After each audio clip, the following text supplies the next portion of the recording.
Shahlo Salayevani taklif qilamiz. Xorazmdan keldim. Ah, keldim. Kahvaltı yapacağız bugün. Turkcha ovqatlarni ham o'rgatadigan odam bor endi sizda. Ha, Veysel o'rgatadi. Konsertda juda ham boshqacha bir holat bo'lgan ekan. Aynan sizning shaxsiy hayotingizga tegishli. Ha, men Turkiyada bo'ladi deb, men konsertda bunaqa voqealar bo'ladi deb umuman o'ylamagandim. Ko'z tegmasin.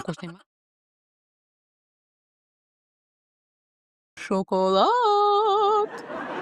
Ну что там? Sevgimizni yo'llari uchrashtirgan. Men axir xorazmcha bilaman ozroq. Вообще-то, esi cho'dim. Faqat sal tuzi ko'proq bo'libdi. Sevib qolgansiz-ku o'shanga. Qo'llarimdan o'rgiling, nima deysizmi? O'xshadi.